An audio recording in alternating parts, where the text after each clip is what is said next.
Good evening all, and welcome to round 4 of the GPVWC Supercup season, live on simrace.tv with myself, Nick Rowland, and tonight with Mr. Phil Cullen. Good evening, Phil. Hi Nick, nice to be back with you again for what's looking like going to be another exciting round of the GPVWC Supercup here tonight at Hungary. Absolutely, as Phil says, you join us at the Hungarian in Hungary for tonight's round. Looking forward to another successful round of racing. It's been very chaotic the first 2 rounds, not so much out front, but in the midfield, very competitive. And we are looking forward to that once again as the guys just actually get into qualifying now. It's been a pretty chaotic few weeks actually for GPWC with the amount of racing that's going on, but once again we come back round to the career ladder with Super Cup for tonight. Last time out in Austria at the A1 ring, or the Red Bull ring now I guess it's called, it was James Shepherd that took the win for CSG Racing. He has now departed Super Cup and CSG. He's moved up the ranks to Super League, and it's actually to take your seat there, Phil. Yeah, funny how that one works. Excuse me, and me here tonight. But no, I suppose it's one element of the career ladder that we like to see the faster drivers progress up. Now, obviously, the decision for myself to vacate the seat, there's plenty of factors involved. But obviously, I think for the good of the league, it's great to see a driver the caliber of James, move up. He could have very easily decided, I'm going to stick here in Super Cup and. He was looking odds on. I think he started the season as the pre-season favourite to take the championship, and he was living up to that billing. And he, not to mock any of the other guys out here, but he was looking like he was going to be the man who was going to comfortably take the championship. So it was on his side. It was great to see him look at an opportunity to move up to Super League, where his talents can be tested, and take that opportunity. And of course, that's going to really open up the championship here. It's going to make, I think, Ryan Walker was second in the championship, so he is now our de facto championship leader. Absolutely. Ryan was finished second place in Austria also with a fantastic race for satellite racing. He finished 19 seconds behind James Shepherd, and it's probably one of the best races I think I've ever seen Ryan have. Very competitive at the time. It was Oscar Hardwick that was in third place, the third man on the podium for Target Racing, and then Jordan Weeks in fourth for Malta Force. It was a very strong race that we had in it's the Red Bull ring, and looking forward to that again tonight. Now, a lot of people have said I've been impressed by just how fast James has been. So what we might see also here now, Phil, is the field actually close up and get much more compact, and we may see a more Formula Challenge styled race tonight. Perhaps. You just touching back just there on Ryan Walker there. I think we were all delighted to see him have a great race in Australia, and he got that podium. And I suppose some cynics might say, well, maybe it's conditions and the first race of the season allows, a randomness to set in and allow someone to get a podium where they might not otherwise. But obviously he's knocked back 2 other podiums, so he's fully justified to be the championship leader right now. And hopefully with James gone, I suppose James did dominate. I suppose from a broadcasting point of view, I suppose him moving up, will hopefully be good for us tonight. And we also have some new faces in. We have James' replacement is Oscar Hardwick, who's already won a race in Formula Challenge and is looking rather nifty out there. And we also have the return of OJ Clark to the GPVWC. He's replacing Jordan Weeks, who is also promoted to the Super League. He's really gone up to Northern Racing to replace Lee Morris there. So we have 2 new drivers there who are going to be rather quick. And we also have Giuseppe Ranieri for Scuderia Bezela stepping in for Yanni Van, who again another guy who's looking rather quick. So we have 3 new drivers on the grid, and look like they're going to be all vying to replace James Shepherd as the fastest man in Super Cup. Yeah, absolutely. It's been a bit of a shake-up in the past couple of weeks throughout both Super Cup and Super League, as Phil's been touching on there. And we do have this whole raft of new drivers, and again tomorrow evening you'll probably see another new raft of drivers in Super League, and also some replacements for surging drivers that aren't able to compete. Nevertheless, though, it looks like we will get this compact field. Now Shepherd has moved up, who was looking the outright favourite. How the championship actually stands at the moment is James Shepherd was on 70 points, and Ryan Walker is on 52, 18 points behind. So depending how points go tonight, Ryan may take the lead, but it could be James for just this one more race. And it's Sindre Grinseth in third place from Jordan Weeks in fourth. But obviously Jordan's moved up. So there's an opportunity for a lot of these guys now fall behind to capitalise and really close on the points towards the front of the field. Indeed, I mean there's a championship here to fight for, and especially even you look at the likes of those who are after coming in, they'll genuinely think they have a shot at the championship. I mean, look, there's only about 50 odd points up the road that they can really, make an attack and try to actually do something here this evening. So, and even someone like Oscar actually took part in the last race. Remembering that there that he was filled in as a reserve driver for Target Racing, so he already has points on the board. So I mean, there's going to be a lot of guys here who feel I can be champion.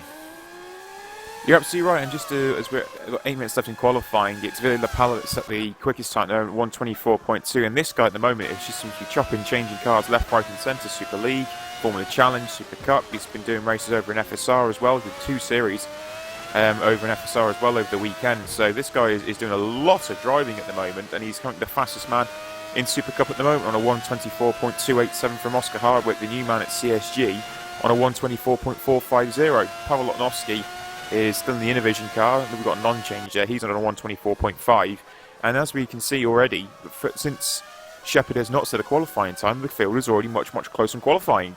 We've got a second split in the top 6. Now Shepherd had, top 7. Shepherd had a second advantage alone in some of the races at the start of the season. So Lapala from Hardwick from Lotnowski. Sindri Grinsev for Target Racing is in 4th place. That's Ville Lapala's teammate. Ryan Walker, who's been a bit of the star at the past 2 races, he doesn't seem to have quite the outright raw qualifying pace, but come race pace, it's very, very positive. He's on 24.7 for Satellite Racing currently, with new man Giuseppe Ranieri for Scuderia Brasilia, and he's just gone off the back of a full campaign season over in SRZ. So a couple of guys switching series now, and new entries into GPVWC as well. Yeah, and I suppose when we think about it, also one thing to know as I look at many of the guys qualifying, they're all going out on the prime tyre. Now, last night we saw a lot of tyre wear, which saw people making pit stops in the Formula Challenge race, which we haven't really seen apart from having to come in for damage there, with a strategic call to come in for some to take tyres. So it will be definitely interesting to see how tyre wear is actually going to play into this evening. As we can see, we can already see the guys opting for the longer lasting prime tyres rather than the faster red option tyres. And I'm speaking to a few people that, some people think we could be seeing up to 3 stops tonight. Yeah, due to the nature of this Hungarian track and also the low temperatures, it is causing quite a high tyre wear and high degradation, and they're getting through them pretty fast. And as Phil pointed out, the 3 stops are very much a real possibility tonight, and it's something we have not seen all season. 6 minutes to go, not much change in the standings here at the moment. OJ Clark, our returnee to GPVWC, was in Super League, has taken a seat with Multiforce in Supercup at the moment. He's in 7th place with Dimitri Dulamister in 8th place with Fox Racing. Roy Schroten is Oscar Hardwick's teammate at CSG, so Roy's carried on and Oscar's joined the team, and Roy is in 9th currently. Street Fighter have Mark Wicks in 10th place at the moment on a 1:25.6. Wixie once again looking to show a strong form of pace, and he's doing that already in Supercup. Scott Bennett, he's come in for Western Innovision as well. He's in 11th place. We've got to change of position there. Ryan Walker's actually just moved up into 4th place now for Satellite Racing on a 24.627. So improved by a 10th, and it moved up 1 position as well, which is a good work for the Satellite crew there. Vinod Moody's currently in 12th, with Martin O'Connor in 13th for F8 Racing and PPD Racing respectively. Yeah, as we can see, we've got a very tight grid. We've got the first 7 within a second of each other, and even down, the field spread, within 2 seconds. The top 16 are within 2 seconds of each other, and even just being in that kind of zone is where you're going to need to be, because running an extra lap or so each type of a strategy could at least open up your window, and maybe we might see some guys try to go on less stops. So hopefully we should get a good bit of a tactical race out here, which is what we kind of expect out of Hungary, because people, as we know, that's overtaking around here is going to be tough, and so people are going to have to try to be thinking outside the box to actually overtake people. Yeah, Ville Lapala just improved as well for Target Racing. He's dipped the first man that's dipped into the 23s. He's done a 1:23.862 on the soft compound tyre. Oscar Hardwick's out on a lap at the moment as well. Still, he's now gone half second off. So 1 second now splits 1st to 6th, and Ranieri's in that 6th position for Scuderia Brasilia. So solid outing here for a lot of these new drivers as well that have come into this series. Strategy is an interesting one, because these Supercup teams and drivers are looking to obviously progress up into Super League and show their mettle when it comes into the Super League itself. And obviously strategy is going to be quite a big decider in how things pan out tonight, and it will show maybe who's got the strategic brain over maybe the raw outright pace tonight here, Phil. Yeah, that's going to be the main way we could see overtaken. I remember racing here last year at Hungary, and just you're going to end up with clumps of cars, but because of how close the Supercup car is itself, that you just can't really overtake somebody.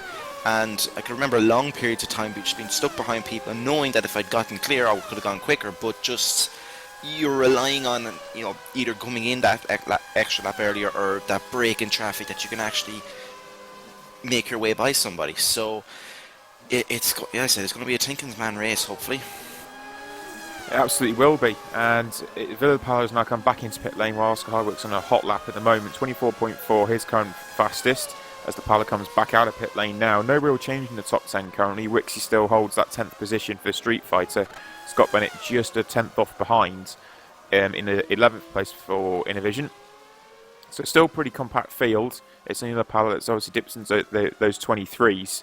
But with 2 minutes 44 remaining, we may see a few other drivers starting to attack and push a little bit more and hopefully threaten Villa Pala's target racing, because at the moment he looks in their class of 1. Yeah, and of course you're going to have this situation where people are going to have to start looking out for traffic as well, because again, it's not just a race they have to worry about, it's qualifying. And I've noticed a few lads, as I'm skimming up and down the cameras here, just, you know, trying to find themselves that little bit of space so they can get a clear lap in. And especially now as we enter the last 2 minutes, we're going to expect everyone to be kind of heading out there on track and trying to make the most of the conditions and try to get one final push to get themselves up the field. Yeah, Oscar Hardwick there just matched both first and second sectors to his own personal best, but then lost a full 7 in the final, so he's not improved on that particular lap. He's going again for another run on these soft compound tyres. Lapala's in pit lane. I think he's done enough, and he's got nearly a 6/10 advantage. You would have to think so, 1 minute 47 to go, although there are still quite a few drivers out on track at the moment. As Oscar Hardwick's just gone through set to 1. He's done a personal best in set to 1, 400s up on his own time, but still 600s off Lapala as he comes into the middle sector. This very technical and tricky middle sector with a tight chicane that leads into kind of like a sweeping chicane, a much faster chicane than next on the left-right.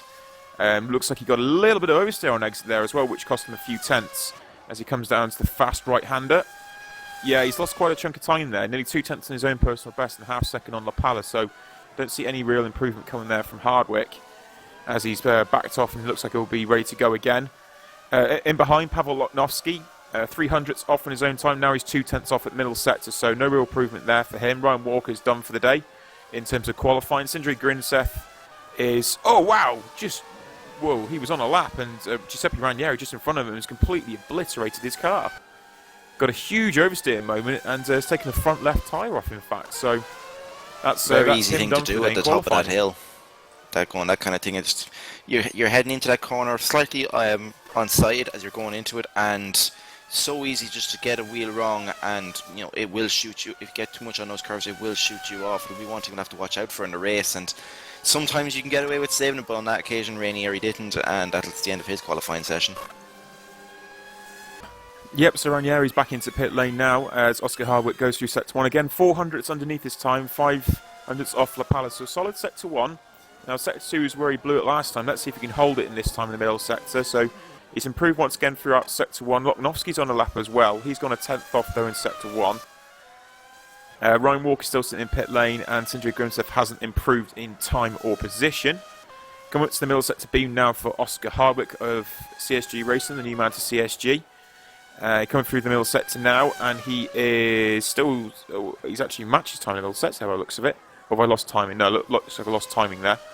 Middle sector for Pavel Loknovsky, he'll come through now.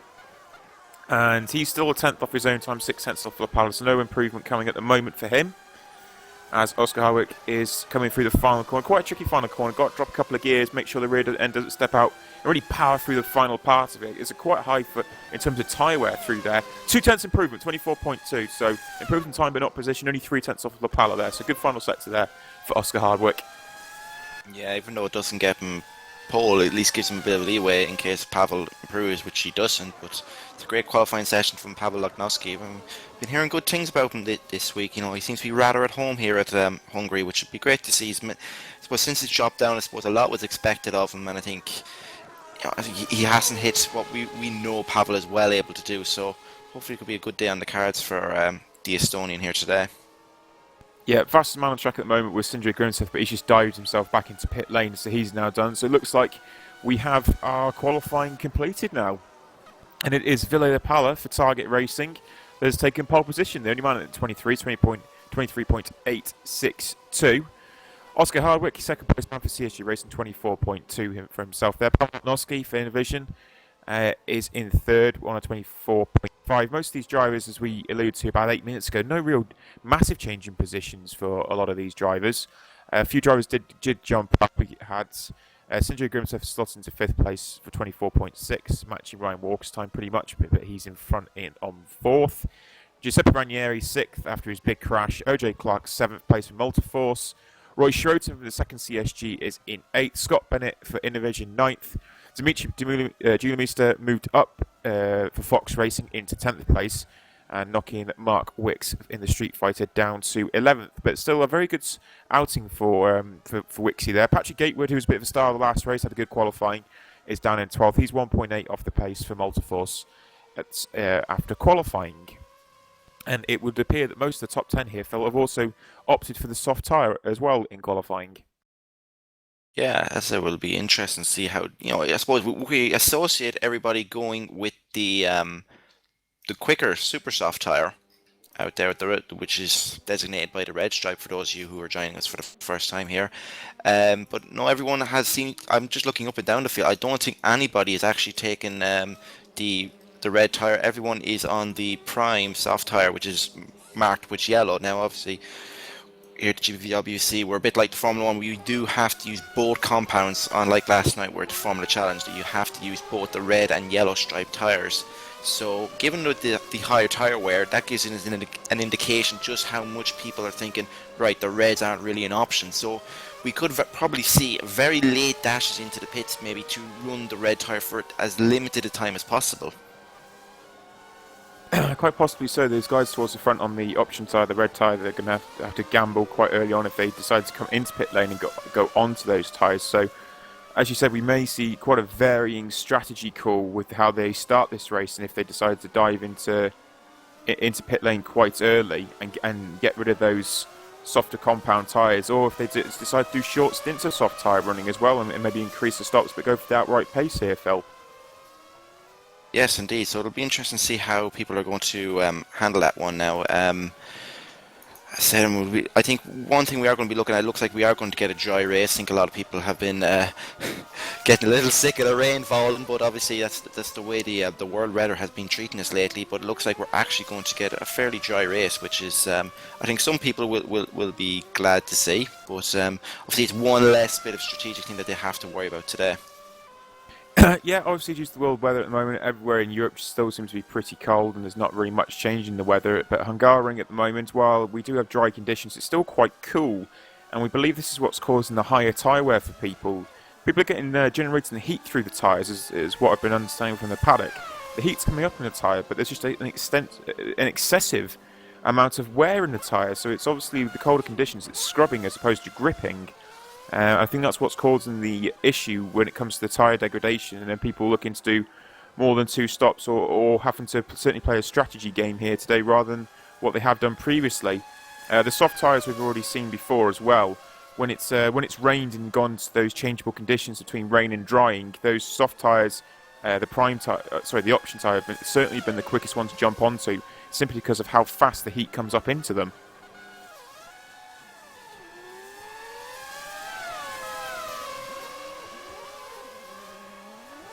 Okay, unfortunately, I think I've lost my co-commentator, Mr. Phil Cullen, but he should return to us again shortly. It looks like a bit of a disconnection there for Phil, as these guys are now out in the warm-up session. 7 minutes. I think they may have a little bit less than that, but they're in the warm-up session, getting ready for the race, really adapting themselves to the higher fuel loads. It's refueling, but still you've got to get used to the fuel that goes back into the car for the start of the race.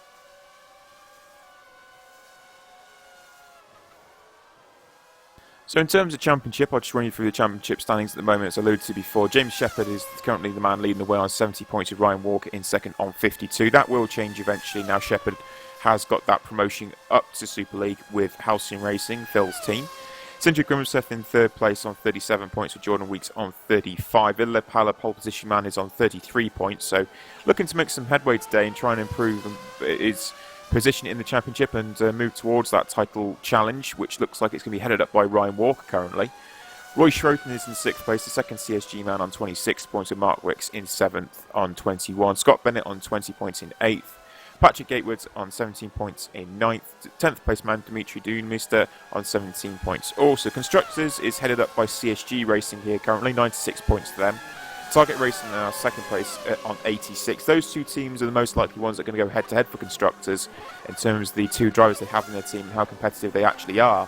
So it's looking like there will be those two teams in particular, CSG and Target teams, that will be fighting out that Constructors one. Satellite Racing in third place with Ryan Walker. And just trying to remember who their second driver is now, actually. It's David Nichols, of course. That's it. David Nichols is their second driver. He's been struggling to adapt to the Supercup mod as far as I've understood it. He's had a lot of bad luck as well. Some of those incidents we've seen at the start of some of the races, David Nichols has been caught up in the middle of that. This is Ryan Walker's teammate. And it's caused a lot of issues, and I think his confidence has dropped slightly because of it. But as long as he gets that back, I've seen Dave Nichols race before. He's a very established GT racer and endurance racer in particular. He's very good at enjoys the endurance racing a lot. And he's coming to this open wheeler, quite quick, short, sharp format of only an hour-long racing. So it's quite a something he has to adapt to and get used to. And the first few races have been a little bit more difficult, but. Phil, I believe you've rejoined us there now? Just about. Sorry about that. A bit of a connection issue there, so hopefully I'm going to get myself sorted and get back in. Hopefully I haven't missed any of the action quite yet. Not just yet, they're all still going out in the warm-up session. And third place team, as I said, was Satellite in the Constructors. Then you've got Multiforce in 4th place on 52, with Innovision in 5th on 34.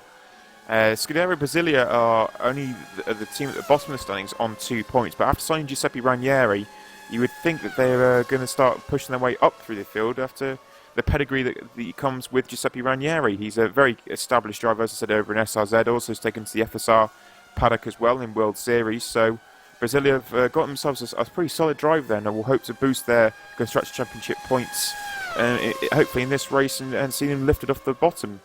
But they're currently the last team on just the solitary 2 points at the moment for Brasilia Racing.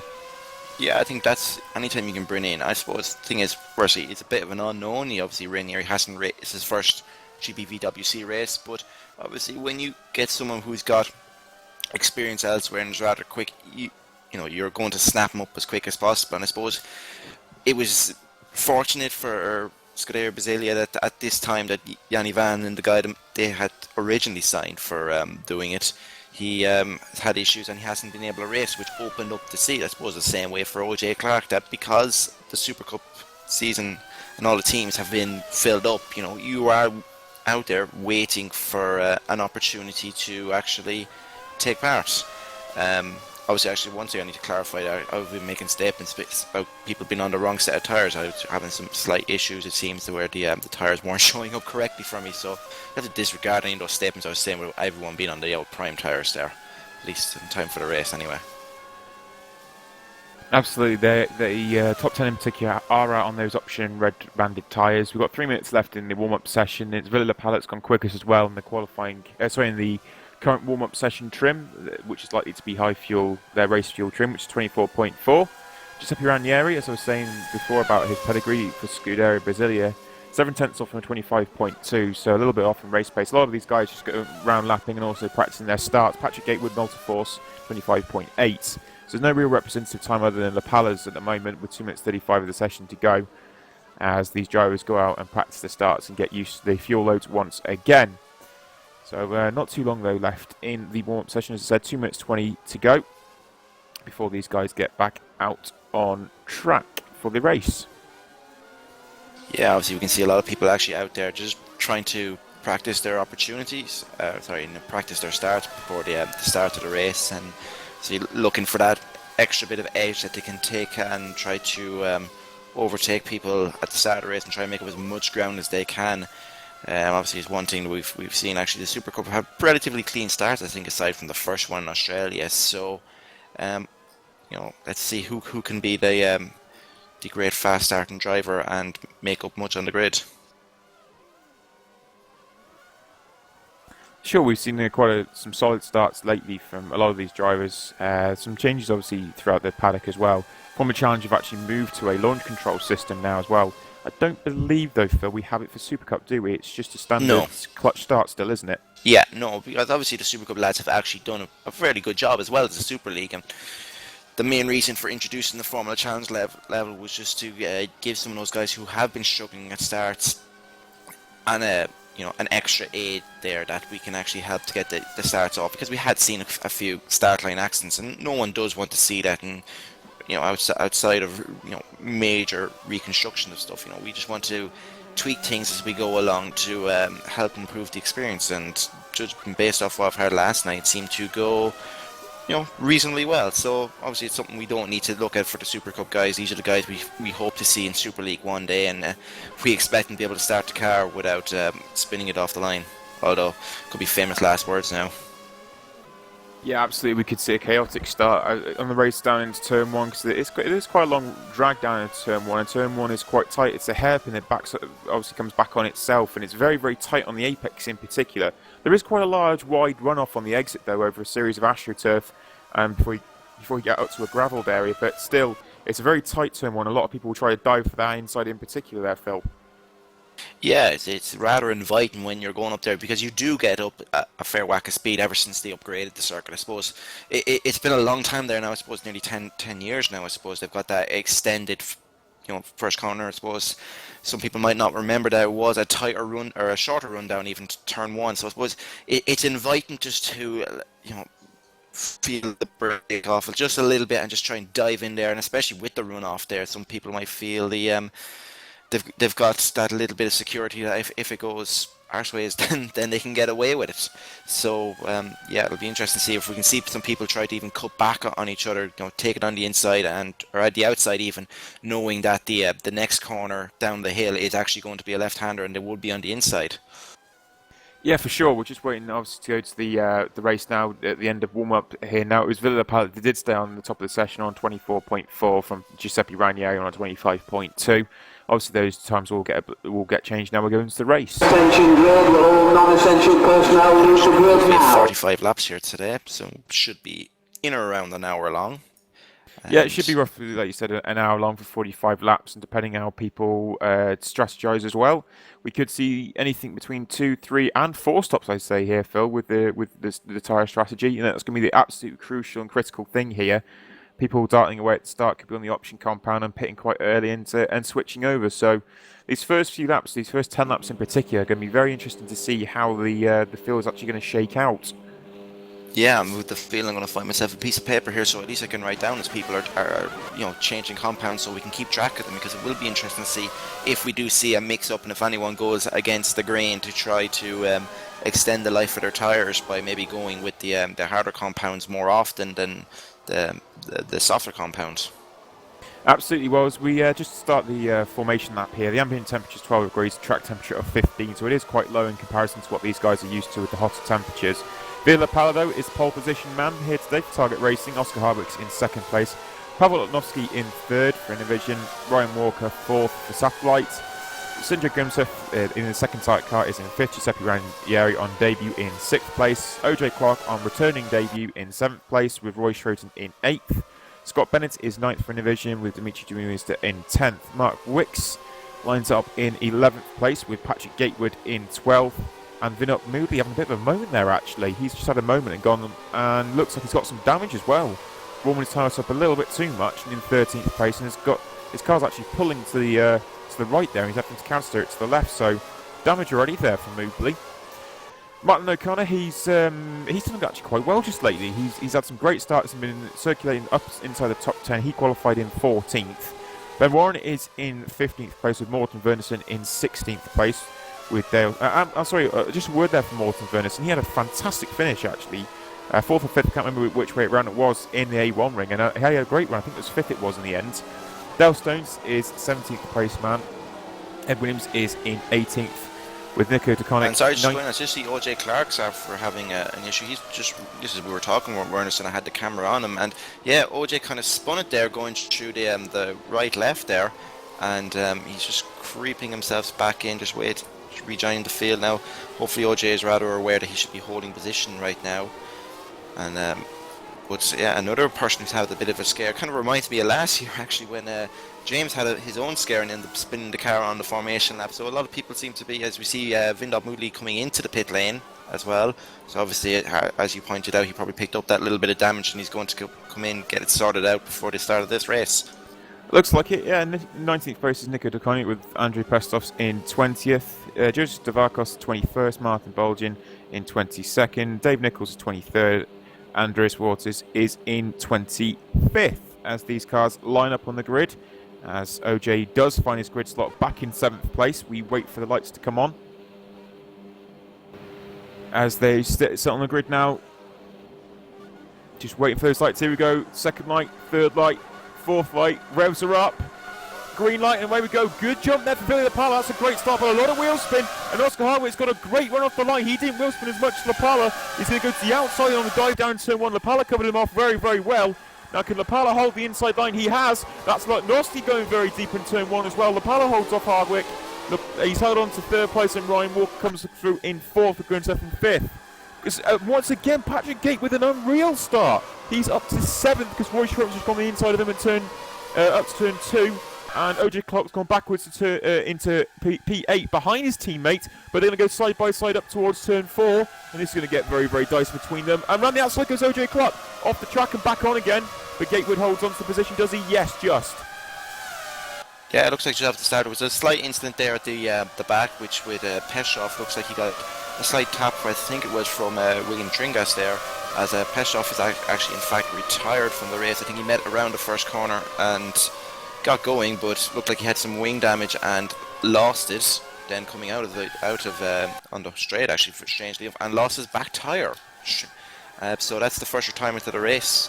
And Vindop Moodley is disqualified. I assume he probably left the pit lane before the red light went off. You have to wait until the first sector before you actually get the green light. So I assume he's been decued for leaving the pits too early. It would appear that way. Giuseppe Brangieri, he went backwards from 6th to 9th. He's now stuck behind both the Multiforce cars. Patrick Gatewood sitting in front of him as Lapala leads the way with a nice healthy lead already of 1.1 second over Oscar Hardwick. 9/10 from Pavel Lotnowski. Ryan Walker's getting pretty close to the Innovision car here in 4th place, and Sindre Grunseth has been dragged along with him at the same time. Roy Schroten is in 6th, just 1.2 back off. And OJ Clark from Patrick Gate with 2 Multiforce cars, but coming under heavy attack from Scuderia Basilia's man, Giuseppe Ranieri. And Duhamista is in 10th, where he qualified at the moment still. So Scott Bennett's just behind. And at the moment, it's been pretty much status quo from the absolute start of the race. Quite a quiet start in some respects in what we're used to. Yeah, only the one incident at the back, and everyone else seems to be going rather well. Actually, we've Martin O'Connor out as well in the second PPD car, so that's the two. And I'm looking at his car, and he's got minus a back wing and 2 rear wing, or 2 rear wings. What am I going? 2 rear wheels off the car. So it looks like he had a big, massive smash. Looks like at the top of the hill up where where Massa had his accident. So that's a really bad day for the PPD Motorsports team. They're both out. Absolutely, and Sindre Grunseth's closing in on Ryan Walker as Ryan Walker gets a little bit closer to Pavel Lotnowski, but the Target Racing cars in particular look very, very good in race spec, and already Lapala is out to 1.4 seconds over Oscar Hardwick's CSG Racing car, and Sindre Grunseth looking pretty menacing on the back of the Satellite as well, as the Satellite car goes a little bit wide in the final corner. Oh, and Grunseth tries to get on the power, but just didn't have the grip, and he got a big oversteer moment. He's now dragging himself up to the back of Ryan Walker, but I don't think he'll get anywhere near him before turn 1. He doesn't, as Dave Nichols looks like he's just come out of the pit lane after recovering from some damage by the looks of it. So as Nichols has had a moment also, that's Ryan Walker's teammate for Satellite Racing, as Walker currently sits in 4th place, trying to close in on the Innovision of Lotnowski, with Grunseth looking like the most likely to contend the positions just at the moment. And out in front still is Villa Pala. He's in on 24.937, so fastest man on track at the moment, 1.4 in front of Oscar Hardwick, who is looking to try and make an impression and reel that time back in now as well. Oh, but the battle for P4, we've Ryan Walker. He's so this is the interesting point of the race. Now we were talking about that. You've got to be able to attack and defend at the same time. We've actually got everyone rather close up now. Even I suppose at times it's the rubber band effect as we go through these corners. We're going to see people as we actually have Dulmeister out as well. Yeah, we just lost Dimitri. He was 10th, qualifying 10th, he lagged was out in by 10th. So it looks like he's lagged out. And Dave Nichols is also now retired after his damage. Battles are pretty much on for P4 and soon to be P3 because it looks like Walker is getting slightly more closer to Loknovsky now as well as they go through the final corner. This long right-hander which kills the outside left tyre, the front left tyre in particular. It can cause quite a high amount of tyre wear. Lapala's on 24.7 though, so he's flying at the front, 1.7 in front of Oscar Hardwick. So he has pulled a small advantage more over over Hardwick, which is 3/10 a lap, per lap faster. He is indeed, that last lap in particular was 3/10 faster than Oscar Hardwick for Lapala. We're looking at Patrick Gatewood now, and he's under attack by Giuseppe Ranieri. Ranieri has the inside track on him, and slight bit of a touch there, but Ranieri makes the pass move. It was a bit bold, but and Ranieri off track. But he managed defensive move by him going in, and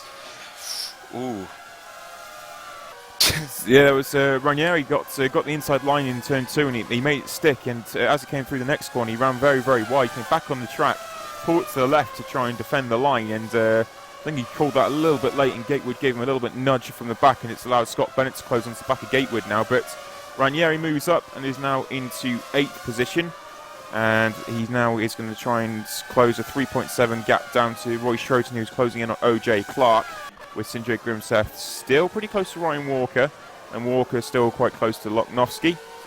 Oscar Hardwick's now 2.4 behind Lapala, so Lapala is really gunning it at the front at the moment. He's about to set another fastest lap as he does, 24.394 there. Great lap from Villa Lapala as Oscar Hardwick comes across in a 25.0 and Pavel Loknovsky 25.5. Ryan Walker's getting quicker, he's down to 25.4 and taking 2/10 out of Loknovsky, as Grimseth are looking pretty menacing as well on the 25.4. So matching Walker blow for blow here currently, as Loknovsky's trying to close in on Hardwick. But if anything, Loknovsky's the slowest man of these front ones at the moment, and we might have to start looking in his mirrors more than forwards fairly shortly, with Ryan Walker looking to close in on him. Yeah, there's actually an update. We have another car out. Actually, we've Ed Williams, who's making his debut for Vod Bull. I'm just looking at his car. His car has only one wheel on the car. I'm just going to have a quick look and see what happened to him. He was actually involved with the accident that actually saw Martin O'Connor crash out. He actually rear-ended with a pretty hefty punt at the top of the hill, which sent O'Connor flying into the bars. Looks like at the top of that same hill, he lost the car and pretty much demolished that Vod Bull car. So that's him out of the race. So we've actually got a lot of retirements in the first 3 laps. We've Williams out, we've got Dudemeister, Nichols, O'Connor, Pestov, and of course Vindop Moodley as well. So good chunk of the field already gone, so I suppose that's going to at least open up the track, and we're probably a little bit less traffic that the leader's going to have to worry about later on in the race. Yeah, and that leader is Lapala with a 2.2 second advantage, but it's been a pretty solid lap this for Oscar Hardwick. Lapala just laps in 24.9, 24.7 there for Hardwick, so took a couple of attempts out of Lapala on that particular lap. So the gap's stabilised at around about 2 seconds, 2.2 seconds, with Loknovsky now 3.4 back. Ryan Walker hasn't really closed in anymore on the back of Loknovsky, and he's still looking rearwards towards Grimseth. OJ Clark on his return is in 6th at the moment from Multiforce. Roy Schroed in 7th place. Ranieri has closed that gap, so we'll start to close that gap. It's down to 2.2 seconds. He's on this 25.7 currently, and lapping pretty handily at the moment as well, and closing in on the back of the CSG racing car. Yes, it's getting a little bit strained out. Just something I probably wasn't expecting. I really did not expect this either at all. Yeah, so there we go. There's our pre-race notes that we handily scribbled down in 5 minutes, thrown out the window, and all that talk during qualifying about how we're expecting a close one so far. But obviously it is early days, and at the pace these guys are going through their tyres, and we're looking at laps that are relatively close to some of their qualifying attempts. So it's going to be interesting to see either how much these guys are fueled up for and how long these tyres are going to last for the first stint. Absolutely, these tyres have come to them pretty fast. 24.3 would have been pretty much solid for either second or third position on the grid. for Villa Pala, and he's lapping pretty consistently now in the mid-24s. He's just done it at 24 point, oh no, actually 24.7 there, so pushing a little bit higher. Yeah, with Grimseth, he's having a bit of a look. Ryan Walker's having to take a defensive line heading to turn 1. Grimseth using the draft, is pulling in. He's going to have a look down the inside, has more than half a look actually. Ryan Walker fairly gives him a bit of room if he decides to stick it in there, but Grimseth pulls out, and he's probably going to have to wait a better chunk of another lap, I suppose. There's not really anywhere else on this track apart from that home straight where you can reasonably get by someone without taking the elbows out, like we saw with Ranieri earlier on with when he moved on Gatewood. Yeah, absolutely, and you're spot on with what you said there. Other than really the final corner and getting a good drive out that final corner, it's very, very difficult to overtake anywhere else on this track. So it's critical to get a very clean final set and get a good drive out of the final corner, and that's what Grimseth did, but it wasn't able to close enough on the back of Ryan Walker. As out in front at 2.2 seconds still is Villa Pala, and he's yet to... the gap has stabilised to Oscar Hardwick with Pavel Lotnovsky. We've just lost Ed Williams now as well for Vodbull, so he looks like he's departed, unfortunately, there. Not too sure the reasoning why, but we've lost. I'm just having a quick look up and down the field. We've probably potentially another close battle between for what would be 9th with Gatewood and Bennett. But looking at, let's see if Grimseth's going to have another run at Ryan Walker. Seems to have gotten through a lot better this time. I think Grimseth will have a real good look at Ryan Walker's. He lines him up. Walker moves across to the right hand side of the track to defend himself. Grimseth's going to line himself up on the left. He's going to try and outbreak him. Somehow makes the corner, and that's rather easy. I suppose Grimseth was very late in the brakes there, and Ryan Walker has a bit of a look, see if he can have a nibble going into that corner. Grimseth, a little bit of tyre smoke as he locks up there, but that's the position taken, and Grimseth is now tackling. Oh, Grimseth! That was close, and Ryan Walker going to try and squeeze it up the inside as he head up the hill. This is going to be ballsy if he makes it. Well done, Ryan Walker. Absolutely wonderful move there for Ryan Walker. It was a massive moment there for Grimseth. A huge oversteer over the bump in turn 3, and that caused a lot of issues. But Ryan Walker was very, very ballsy. Went back up the inside up towards turn 4, which is a high-speed left-hander. And there's a nasty dip in the middle of the curbing there as well, but he made it stick and has held on to that 4th position. They've now dropped some 3.3 seconds behind Pavel Lotnovsky. Yeah, Pavel's got to be smiling right now. At least, okay, I reckon Grimseth's going to have another good look and maybe take Ryan on the next bit, but it's all just giving Pavel a chance just to open up the gap a little bit and get away, especially with, the two up front are, kind of stagnant right up there. So, I mean, Pavel could be looking at a potential podium here, and the more time that Grimseth spends fighting Ryan Walker, we can see Grimseth's got to line up again. He's got a great run. He should have him nearly halfway down the straight, I'd say, at this rate. Walker again moves to the inside line. Grimseth's going to stay long, and I'd say he's going to try and outbreak him yet again, although Walker, a bit of speed there. It was going to be cut and dry as last time. No, Ryan Walker's going to hold the outside line. Oh, slight bit of a touch there. And Grimseth's going to have to wait another lap, because I don't think he's going to get a good run into this corner. No, he's not. He's going to have to line up behind him. And there, wow, that's Hungary at its best right now. It's going to be another lap before Grimseth really gets an opportunity to get by Ryan Walker again. Yeah, Ryan Walker did a bit of a slide job there. He slid right across the nose of Grimseth to make sure he couldn't get on the power earlier, and Ryan Walker held on to that 4th place. While all this is happening, it's allowed the multi-force behind of OJ Clark to close to 1.2 seconds, so this may turn into a 3-way squabble fairly shortly. And Grimseth may be looking to pit early and get onto the new tyres and capitalise by overtaking Ryan Walker in pit lane as opposed to actually on track. It's that difficult to pass out on track. Although the grip advantage Grimseth seems to have is very, very good. Walker's really battling with some understeer by the looks of it here at the moment. We're going to go down towards the bottom of the hill, and this could be an overtaking move. Is he going to go up the inside? He's going to try. He's very, very late on the brakes, but Walker holds on to that position, so 4th place still goes to Walker at the moment. Yeah, maybe Sindra's probably feeling a little bit frustrated now. Probably with himself, a little mistake when he'd gotten the pass cleanly by Walker, but he's after losing this the 2nd lap now. He's been stuck behind him.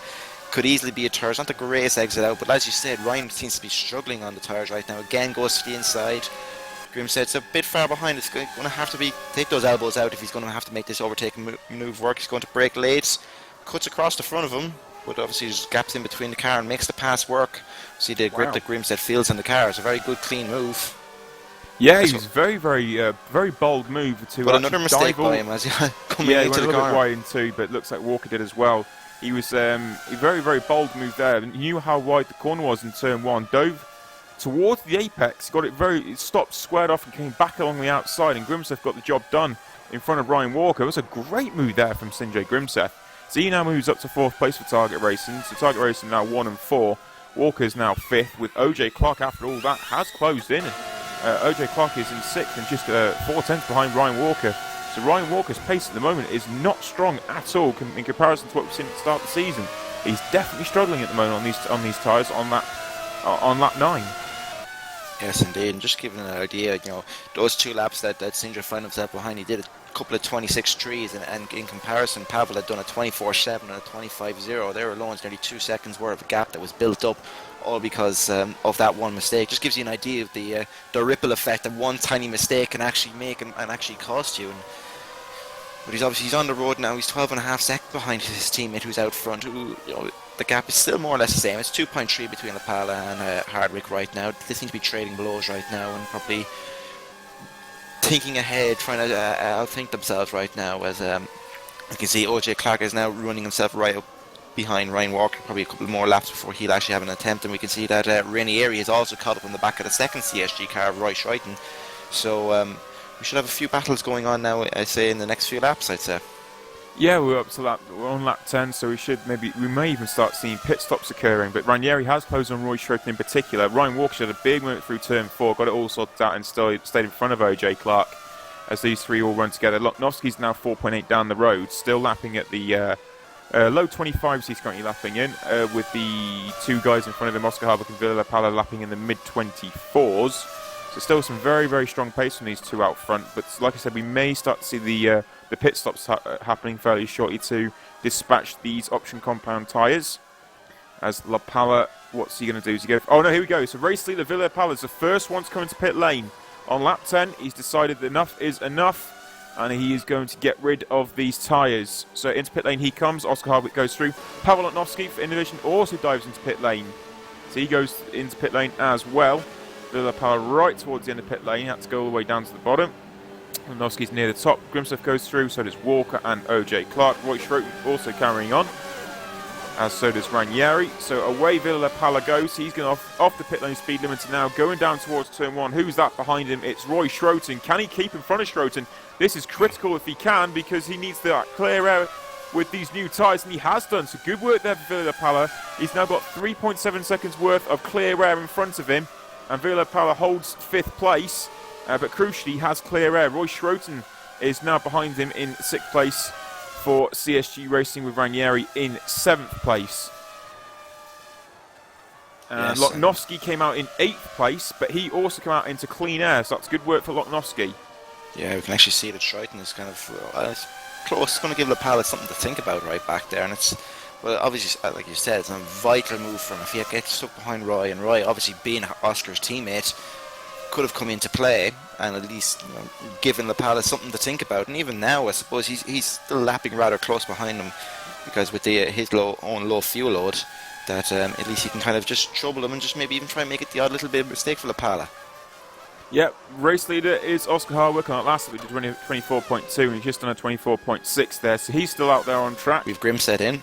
And yeah, exactly. Sinjay Grimseth for Target Racing has dived into pit lane. Ryan Walker's carried on, and OJ Clark's also coming from Multiforce. The Pala goes on, Schroeder goes on, and so does Ranieri. Sorry, the Pala obviously already pitting. Yeah, it'll be interesting to see now. Obviously, so far everyone's going for options, so we'll see what these pair do. Grimseth is staying on the option tyres by the looks of things, and OJ Clark is on the prime, so he's our first person to go. So it's off book right now. It'll be interesting to see now, watching OJ Clark's races as it progresses now, to see what he's going to be doing on those yellow marked tyres. Hope they be behind him. They are a little bit slower than the red tyres, but they should last longer. So maybe OJ was thinking ahead, perhaps looking at catching up on Ryan Walker, and is going to try the long game to see where that spits him out. Yeah, Grimseth come out in 10th place, but he's got the traffic in front of him, Mark Wicks and Scott Bennett, and also Patrick Gatewood, so he's got 2 seconds to catch up, but I think he'll do that quite quickly with Sinjay Grimseth, with OJ Clark's come out in 11th, just behind him, 1.5 behind, so it's not really worked massively well for those two, but it's enough currently. Oscar Harwick's carrying on. He's going, is he going to pit this time by? No, he's not, he's carrying on, so Oscar Harwick's going for quite a long opening stint here, and looks like Ryan Walker is also. So Villa Pala in 3rd place now, not looking particularly improving on these tyres at the moment, but they will come to him in the next few laps. As Oscar Harwick has carried on, and so has Ryan Walker. La Pala keeps going, Schroeten keeps going, and Giuseppe Ranieri, next man into pit lane for Scuderia Brasilia. He's dived into pit lane from 5th place onto the speed limiter. Lochnos, he's gone through. Patrick Gatewood dives into pit lane, so does Bennett, and Wicks has carried on. Okay, so that's helped Grimseth somewhat. Wicks has carried on, only 1.1 the difference between those two. But Grimseth now has a little bit more, only has 1 car to negotiate rather than 3. Let's see where these guys come out. Ranieri's going to be off the pit lane speed limiter now. Has he come out to clear air? Ben Warren looks like he's approaching pretty fast coming into turn 1. He's there. Ben Warren will come down to turn 1, but Ranieri gets the upper hand. Ben Warren gets the cut back. Ranieri's now going to defend, going up towards turn 2. Ben Warren's got the run. Dive to the inside, does he? Ranieri, he does, because Ben Warren's gone straight on. So Ranieri holds 9th place and got a 7 seconds worth of clear air. Vital move for Ranieri Gatewood came out behind Nico de Cognac in 12th place. Bennett 14th. That's Hardwick. Yeah, Hardwick is in. He was coming up right behind William Tringas there and has dived into pit lane at the very last moment. So let's see now, have those few extra laps that he's managed to pull and has managed to make the difference between himself, and he's rather tentative going into the pit lane there. Probably, I suppose, probably not used to being the first pit lane on it. Now, obviously, last time he was at target where he would have been the last one. Ryan Walker continues, and Ryan Walker is going to lead another race here in the 2013 Supercup. He absolutely is, and Oscar Hardwick has now made his stop and come out behind Lapala's at 1.8 seconds. He's cutting it close, and he's gone out actually on the primes as well. He is on the yellow mark tyres.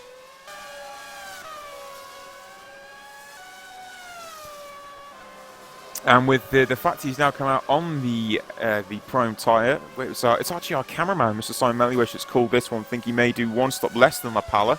So Villa Pala is out on track currently on the option tyre. Where Grimseth's got around Wicks, sorry there, Nick, sorry Nick to cut across you. Grimseth's gotten by Nick there, got it down the inside.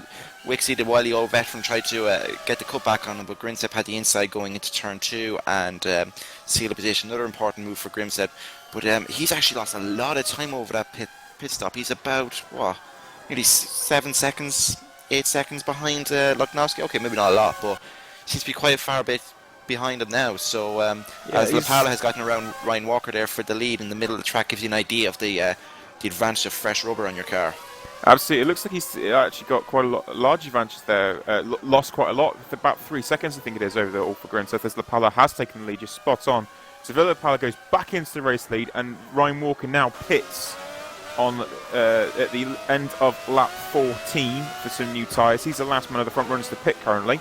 So into pit lane he comes. Oscar Hardwick's already going over the line now. He's 3.2 behind La Pala, so he's lost a second there in that process. It was 2.2 prior to the stops. It's now 3.2. And to be honest with you, Phil, I think it was that tentative entry to pit lane that's cost him all that time. Yeah, Walker has gone to prime, sir, but it just seemed a bit, when he got up to the line, as if he was a little bit, maybe, I won't say surprised, I'm sure he practiced at pit stops, but obviously, like I said, last time he was a reserve driver for Target Racing, who we've seen are at the end of pit lane.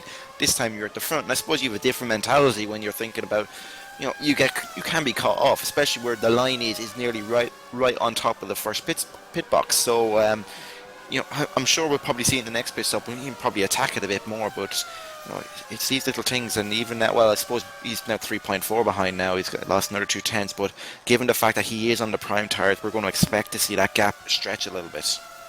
Yeah, but we'll see now how far that these guys on the prime tyres do decide to go. We've got, like I said, we've got some guys on the prime tyre, that being Oscar Hardwick. Oh, and Ranieri's been around. I'm just going to have a look. He looks like at the top of the hill, maybe it was something like saw in qualifying. Yeah, cut too much curb, got the car sideways, didn't hit the wall this time, didn't look like have any damage, but managed to right it around rather quick, but some vital seconds lost there for Ranieri. Yeah, the Scuderia Brazilian man looks like he's had a big moment there, and he's in 8th place, but now some 12 seconds behind Roy Schroeten, who's closing in on Ryan Walker, in fact. So when Walker came back out, he's come out right in front of Roy Schroeten, and Roy Schroeten's going to try and make an impression, especially now, as you said, Phil, the fact that he is on the option tyre where Ryan's on the prime. We'll try and just give you a rundown of where we are with tyres as well. La Pala's out on option tyres at the front. Oscar Hardwick, second place man, he's come out in second, like I said, in second place on the prime tyre, dropped down to 4.6 seconds behind Lapala. Loknowski is in third. He is on option tyre, the red and Ryan tyre. Walker, sorry, gone deep into turn one and let right and just right by, like taking candy from a baby. Sorry about that, Nick, but... No, that's absolutely spot on. He has gone through. So Schroden on those option tyres has moved up into 7th place. Grimsev's also on the option tyre with OJ Clark on the primes. Roy Schroten on options as well, as we've just seen. Walker is on primes. Ranieri, after that spin, is on options, so that's really not worked out for Ranieri at all, especially on the quicker compound tyre. And Wicks is out on primes as well, with Gatewood on options. Yeah, it's actually, just looking back into the field, there's a nice little battle there between Nico De Cognac for 13th and Georgios Stavakos. Two of them trading barbs there into turn one.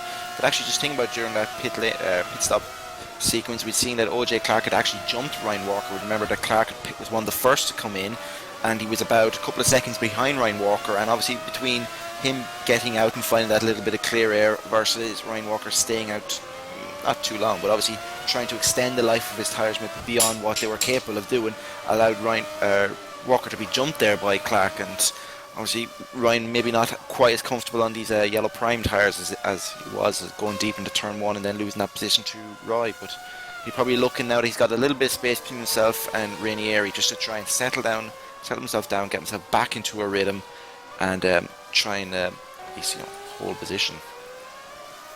Yep, so Villa Power out in front for Target Racing. He's now 5.4 seconds in front of Oscar Hardwick on the different compound tyre. Pavel Lotnowski is starting to edge closer towards Hardwick as well. Hardwick's currently lapping in the mid-25s on these prime tyres, where Pavel Lotnowski is in the low 25s, so he's edging towards Oscar Hardwick.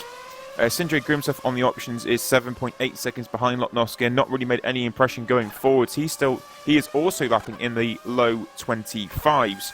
So the guys that have made the real impression on the option compound tyre have been Villapalla and Oscar Hardwick, because Villapalla at the front is still doing mid to high 24s at the front of the field. So he's the fastest man on track currently on the option tyre as well. So, rather scary there for Rice Right as we go and play William Chingus in rather the faster parts of the circuit. But yeah, I suppose this will be the point.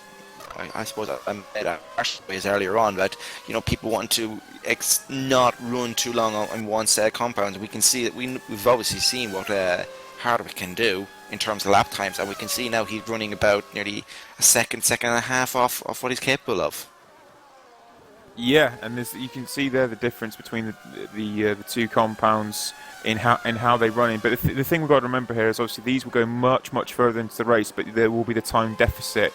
And running at mid-25s, Oscar Hardwick, when Lapala's doing these mid-24s and pumping him quite consistently as well, it must be a bit of a worry for him, and just how far they go into the race. Obviously the one-stop difference, but if Lapala keeps pushing over a second a lap, that gap's going to increase pretty quickly, and Hardwick's going to have to start considering the fact that he may jump him or get a pit stop advantage, which he may need if he's going to do 3 stops here.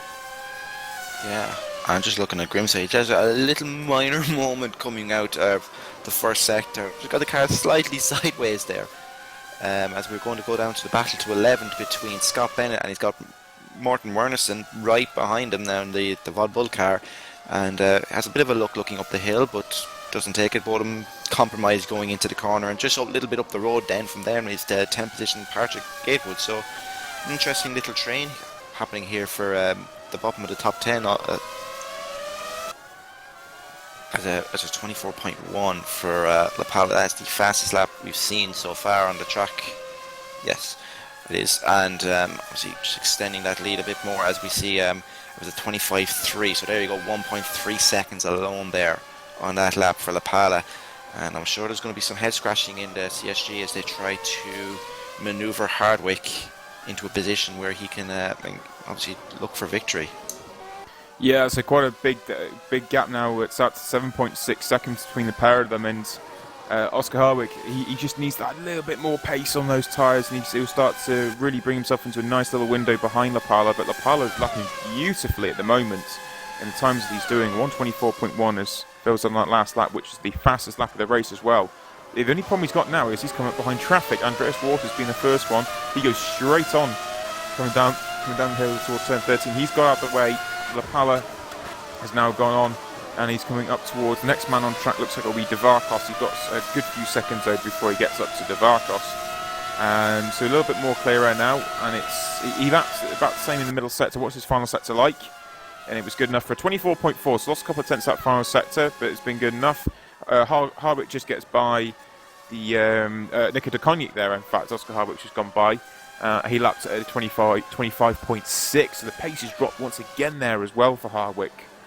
As Loknovsky did a 25.3, so 3 tenths taken out there for Paweł Loknovsky on the option tyre. Those option tyres not working as sweetly as they are for Vili Lapala on Loknovsky's car. He's only lapping in the low 25s, where we've got low 24s from Vili Lapala. Sindre Grimseth's also doing low to mid 25s on the options, so Lapala really is hooked up with the option compound here. He has indeed, and even I suppose even to a degree, as we see, OJ Clark has been into the pits again, and he's gone onto the red, so he's had enough of those yellow tyres, and he's in, and he's got his new set of tyres. Yeah, he's only just gone into those tyres. That's a very, very short stint on those tyres as well. So clearly he was not happy with them whatsoever. Dived back in, gone straight back out on the options, unless he just wants to do a short stint. And decides to do a short stint overall, just getting out of the way. It's Vili Lapala, and then he gets taken out by Devarkos there. Devarkos was so slow, coming out of the tight right hand at the bottom of the hill at the end of the second sector. As Lapala carries on, he's now 10 laps into his stint. This is how long we saw these tyres go last time, so it depends how long they go now. Yeah, got the car slightly sideways coming out of the corner there, but yeah, I think it was about lap 12 that he pitted last time, so it'll be interesting to watch around lap 24 as Harwick crossed the line. Gap is 8.7. Lapala, what did he do? He's about 8 tenths slower. Gives you an idea what that scare of the Devarkos gave to him. But obviously, I said maybe the strategy there at Multiforce is going to be, actually with Dale Stones out of the race now as well, but maybe the strategy is that instead of leaving it till the last stint to throw on those yellows, that Multiforce want to get rid of them now, so that OJ is in a prime position to attack in that final stint, where others are maybe planning to shuffle off the yellow prime tyre in the final laps of the race. Absolutely, Lapala is doing a solid job here at the front. He's just had that 25-0, which wasn't particularly great in terms of the pace he's been doing. He's only lapped a 10th off to Sector 1 though at the moment, so they're still working for him, these tyres. He comes up to middle sector now. He drops in a further 3 tenths, which isn't great for him, so he might dive back into pit lane fairly shortly anyway with Oscar Harwick. He is lapping mid-25 still. Loknovsky is, he's 4 seconds behind Oscar Harwick. Vili Lapala, what's he going to do? He does dive into pit lane, so in for the second time on those option tyres comes Vili Lapala for Target Racing. It's a shorter stint than the first time too. That's what, even about 8 or 9 laps, so it'll be interesting to see now if he's going to take the opportunity to get rid of those primes now, or is he going to stick on the reds at this point. But nope, looks like he's staying on the red compound tyre. Oscar Harwick goes through. Where's Loknovsky? He's now gone through also. And Vili Lapala comes out now, and he stays on those option tyres. As you said, Sindre Grimseth's quite a way behind. His teammate, Niko de Konik, just unlaps himself, and he's got also another lappy behind him, which is Andreas Waters. He's been able to stay in front of him, and he's now got a few seconds to Niko de Konik, who will move out the way before 4 seconds to Paweł Loknovsky. His teammate is 2.3 seconds back down the road. So that's worked out quite nicely for Vili Lapala in terms of traffic. Just Niko de Konik to negotiate, as Oscar Harwick now is obviously in the lead of this race, lapping the mid-25s on these prime tyres. Now it'll be interesting, of course, to see how far he can go on them. So that's the key to this race right now, is just how far. Harwick looks like he's probably looking for this, possibly for the long game, although I'm sure he could be wrong now in a minute, but we were expecting him to push long and to try to beat the target racing of Lapala.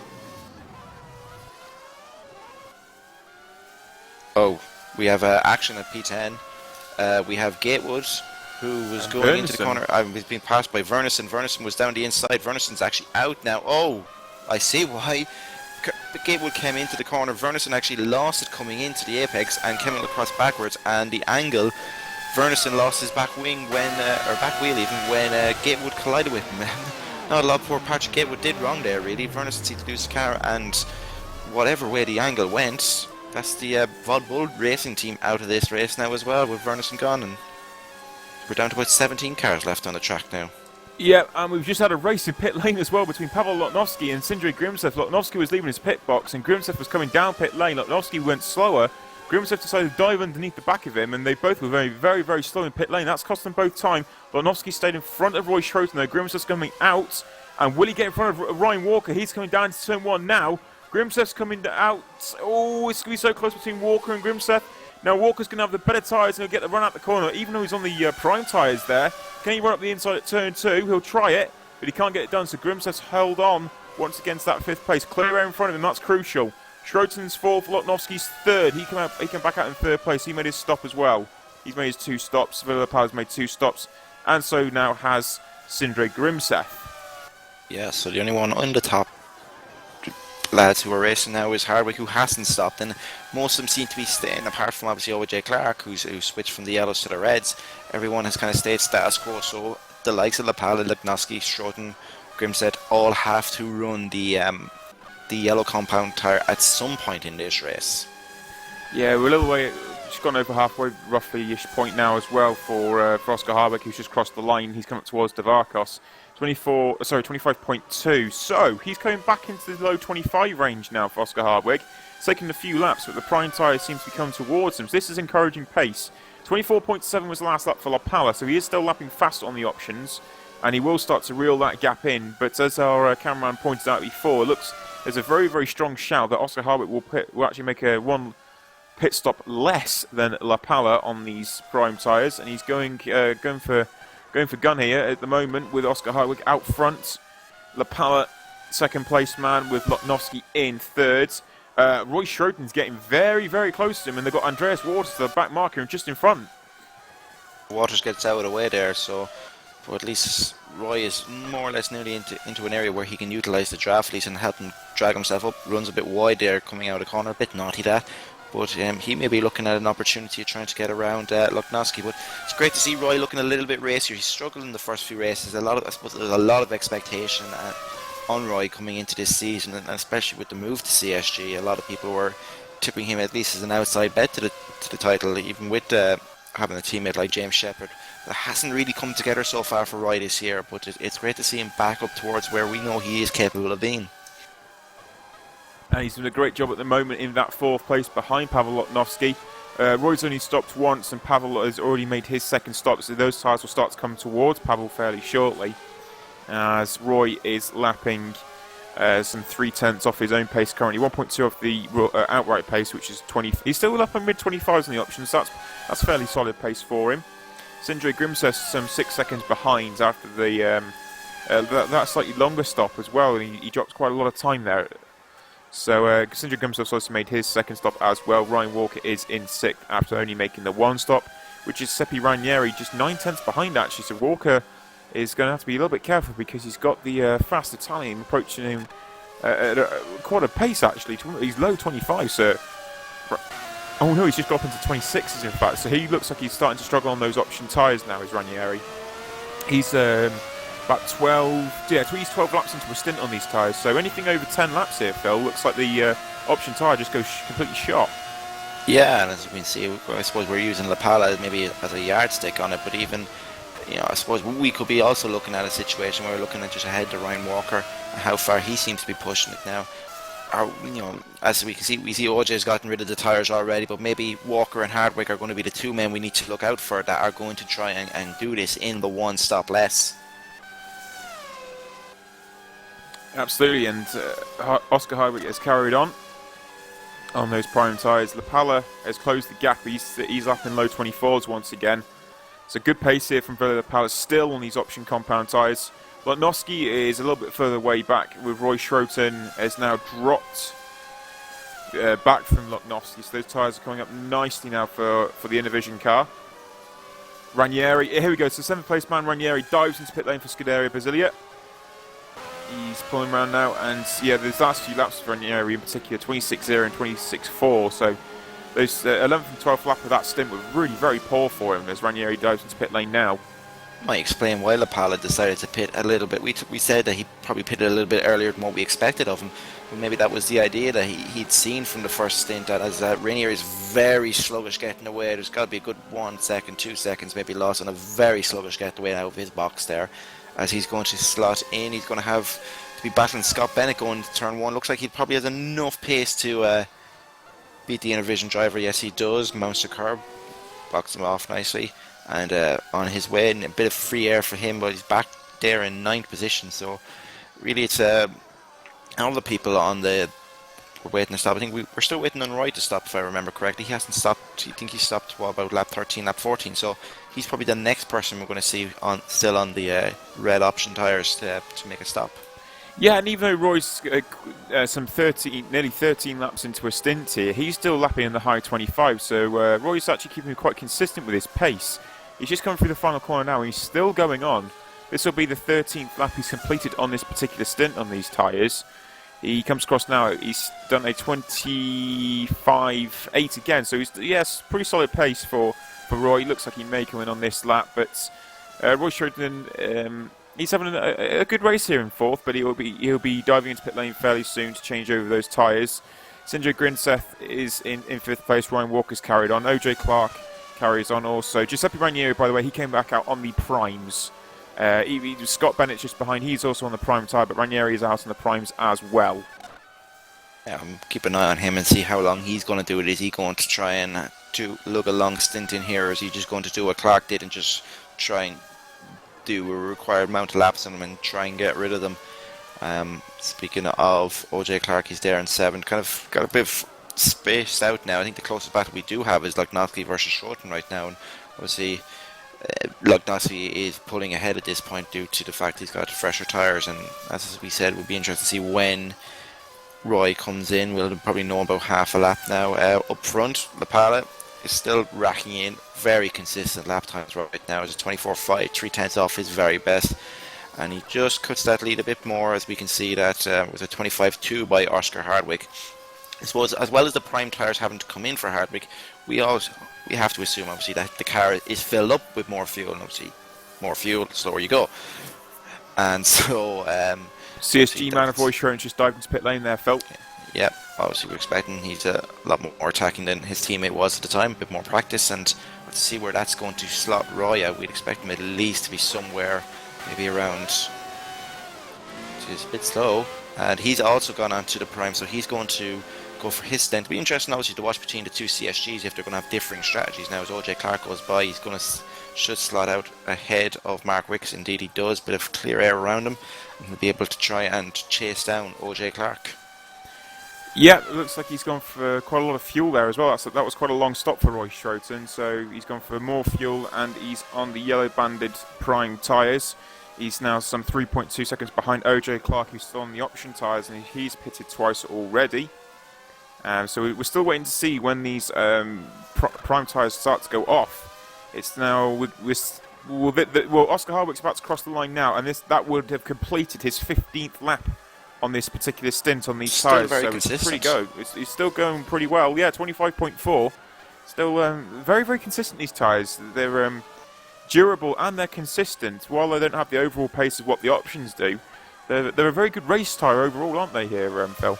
Yeah, I know he's running a second slower than what he is, but I'm just looking at his last set of his times. He's bounced between about a second and a half off his best, and that's including having to race around traffic and all sorts of things. So I mean, it's for over a race stint, that's very consistent with what we expect. Now, granted, as we said, Lapala is running quicker, but Lapala still needs to go onto these tyres, and we don't know what kind of strategy he's going to apply on it. And it'll be interesting to see if Lapala can get up to him, how easy is it going to be to get past Hardwick. Yep, absolutely. We need to wait and see how much of a challenge it is for him when he gets up there. But at the moment, Oscar Hardwick is lapping pretty consistently in those 25s, but it's Villa Lapala mid-24 man. He is catching him. He's now 3.5 seconds the difference between the pair of them. And Lapala is reeling in Hardwick. The target reeling in the CSG. These two also find out, obviously, in the Constructors' Championship as well.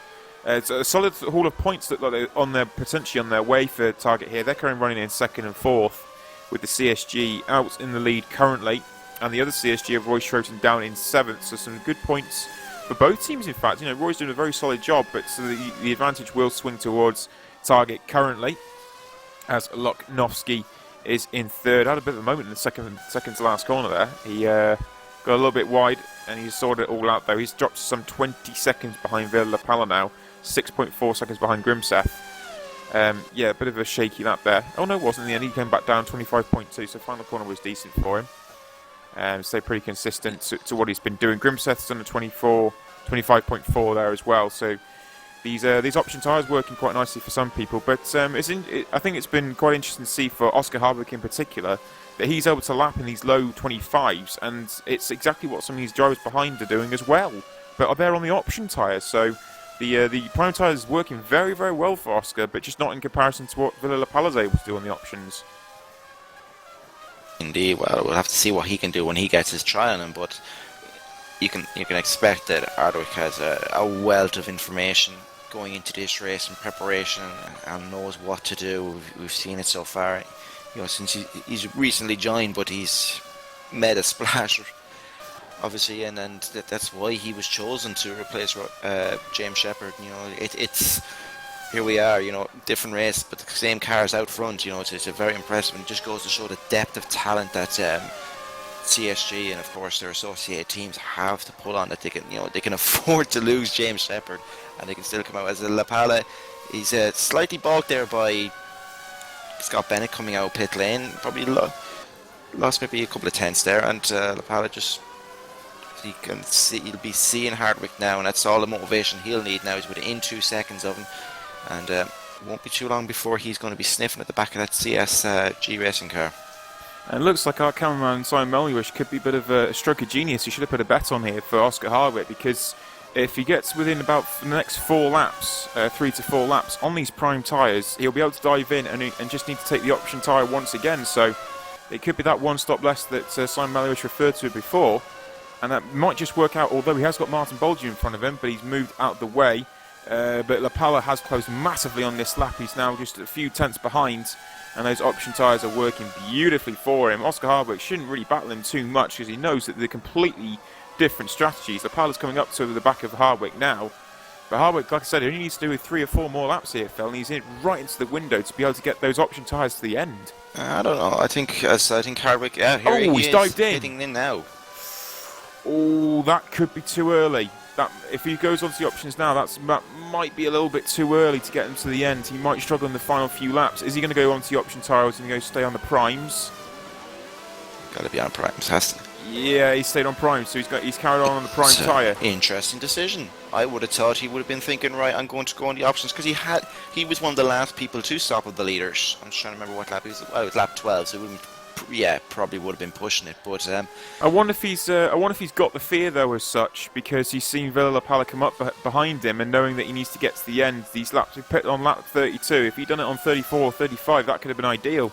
Realistically speaking, he could have just let Lapala go and pit a couple laps later and got the options to the end and run at a very, very solid pace. Yeah, so, because he's about 10 laps on this stint now. So we could expect him in any lap now. Yeah, but so he's going to be pulling 24, so he could just about take the lead before Lapala pits. Exactly, he would have taken the lead before Lapala pits, because he would have had the fresher tyres, and Lapala, and it would have just been a straight fight between the pair of them. A few other people are making their pit stops now. We have OJ Clark is in again, back on the Reds, and I saw Wixie had made a pit stop as well there. So we're getting these. It's likely to be the last round of pit stops to involve tyres. So it's all going to be, let's see, when does Lapala stop? He's not stopping this time. He goes on again. So it looks like he's going to push this stint out as long as he can. Let's see what kind of lap time he's going to do here. He did a 24.5 last time. It's a 24.6 this time, but that's still going to be a greater pace than what Hardwick's going to do. And of course, Hardwick's missed a trick here completely, because Lapala's got to go on the prime tyre. So as you said, Hardwick had to overtake, I think it was Tringus there, into the last corner, and Tringus probably wasn't as helpful as he could have been. It's going to, again, with a corner that requires you to have a beautiful entry and exit to get the most out of it, he probably was just lost a couple more tenths there. I'll have to wait another lap before we can really see what he can do. But just looking at his lap, it was a 32.7 last time. The last time he was in pit lane, it was a 32.8 was his out lap. So he's more or less bang on what he was last time. Yeah, like I said, Lapala's obviously got to go onto those prime tyres as well fairly shortly, and if he could have just made them last a few laps longer and come out on the options and gone to the end, that would have worked out ideally for Hardwick. Put in Rainieri. OJ Clark's going around the outside in the second last corner around Rainieri. Rainieri runs him out wide. This is the battle for 7th position. Let's see if OJ Clark can actually have a go at him. Well, a bit wide going into the last corner, but he's going to cut back in and just try and get as much drive as he can. Rainier straight on the defensive out of the corner. There's a Schumacher on Barrichello there, at least without the Barrichello in there.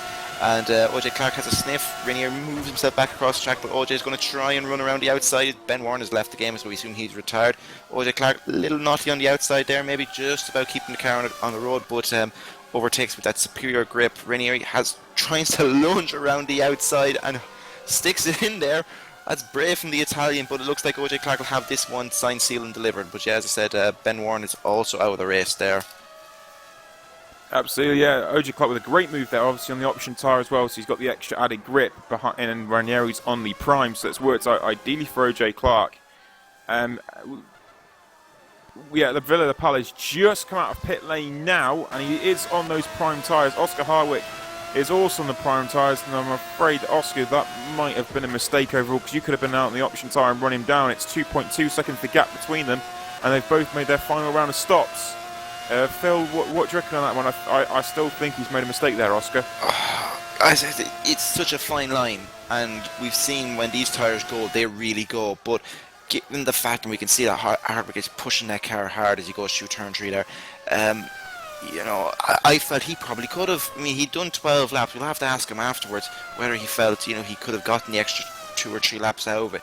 But even to have the car positioned ahead, Lapala wasn't going to have the grip to really go there. He could have probably, pushed hard for the first few laps, built up the gap, and then just tried to ease the tyres home. It'll be interesting to ask him after this race if he does, in fact, finish second. Yeah, you're absolutely spot on. It'll be good to see now the fact they're on both equal tyres. Obviously, Oscar Harwick's been out them a little bit longer, so we have to see if he has better prime pace over Lapala. Although at the moment, I would say it's pretty much even between between them. 2.3 seconds splits them. So Oscar Harwick is definitely pushing on. He's getting a lot of oversteer in some of these corners as well. So you can tell he's really trying to hustle the car through the corners at the moment. We're essentially, the gap is 2.3. We're essentially where we were at the start of the race before the first round of pit stops. Yep. Lapala out front, Hardwick second, 2.3 behind. We've Lognosky still third. Lognosky's actually in pit lane at this very moment. He's got the primes on as Grimstead comes sliding by him, and he's heading towards his box. I've actually got to say, it's been a very impressive race from Lognosky. Even watching the gap between him and Grimstead throughout the race, it's settled between the 6 to 8 seconds. Now, of course, it'd be better for us if they were nice and close and have a nice battle, but for Lognosky, it's been a fantastic race, and I felt maybe at the start, maybe once Grimstead had gotten past Ryan Walker, that Lognosky might be pushing it to try and get a podium. But if no mistakes from Pavel, and he should be on for one.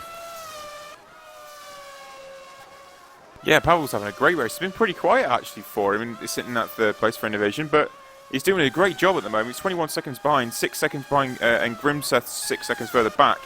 And some of these guys have still got to make some of their stops as well, but Lognosky's got the job done there and come out on his tyres, and so has Grimseth. So Grimseth and Lognosky made their final stops. 6 seconds splits them, and see if now if the Target racing car can close down the Innovision.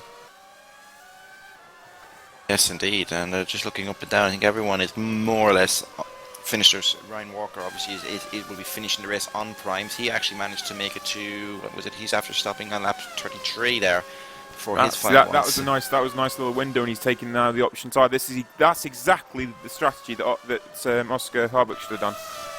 Ryan Walker's done it, but unfortunately hasn't had the overall pace. But I think Oscar would have been better doing exactly what Ryan's done here. Yeah, and I think Ryan and Oscar actually did pit more or less around the same time, so maybe it's a case of... Right. We actually have words that maybe possibly that Oscar Harwick possibly didn't select the right tyres. We're hearing from the paddock. If that's the case, that's going to hurt even more. Oh, that's absolute heartbreak if that is the case. That is absolute heartbreak for him. Because now he's going to see Ryan Walker is on those option tyres, and he's 4 laps into a stint. So let's see if he can close down Roy Schroten. The gap's 3 seconds, so it could be a battle on still for 5th place between Walker and Schroten. Although his pace cut on his option tyres is not exactly anything to write home about. 25. Well, he's about a second faster than Roy, though. Just looking at the last times, Ryan did a 25.8 that time. Oh yes, Roy's pace has come down as well on those prime tyres. Yeah, it's not as quick either at the moment. I suppose we're probably basing the pace off what we've seen Hardwick and Lapala do, true. And I suppose that they're a class above everyone right now.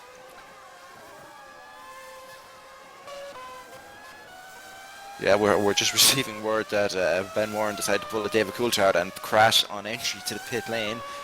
We're down to 16 cars, so all but one of the cars on the field right now will actually score points with the array of retirement. We've actually had quite a vast number. I think, what do we have? We had 25 cars at the start of the race. We've had 9 retirements. So given that we probably expected that kind of high number in the deluge we got in Sepang, to have 9 cars retire around here is rather surprising, even if this place is known as the Monaco without barriers.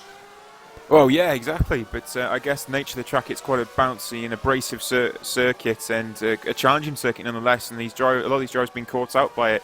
I'm surprised actually to see how much the turn 3 bump is affecting these Supercup cars. There's a lot of rear movement going on. We saw it with Giuseppe Ranieri earlier on the race, but there's certainly a lot of movement that happens with the rear of the Supercup car through there. So definitely some drivers struggling around this circuit. Indeed, it's a tight, technical little one. That's some people like it. I know Wixie is a major fan of this place. I suppose each to their own, but obviously it's led us to have a rather interesting race, and especially strategically wise, to see how some people are working it out.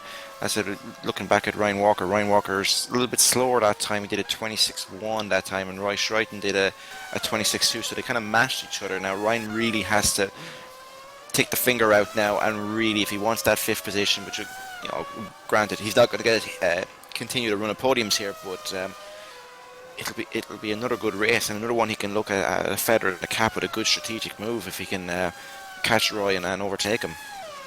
Be healthy for his championship for sure. I think Ryan's more of a fan of the big open tracks. These shorter, sharp ones don't seem to suit him quite as well. This Hungarian not being quite as nice to him as what the A1 ring. Well, I suppose the infield of the A1 ring's a bit like this, but the straights are certainly the biggest difference that happened at the A1 ring, and this one's not been as kind to Ryan today, but he's in 6th place and he's 2.2 seconds behind Roy Schroten on lap 39 as he crosses the line now.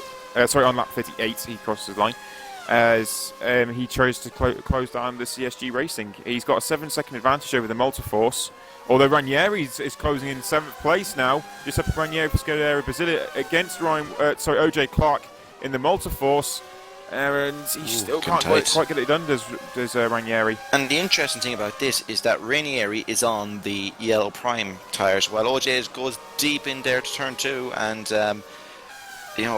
Clark is actually on the quicker one. So Clark was one of those that we actually saw who did a very short stint on those yellow tyres.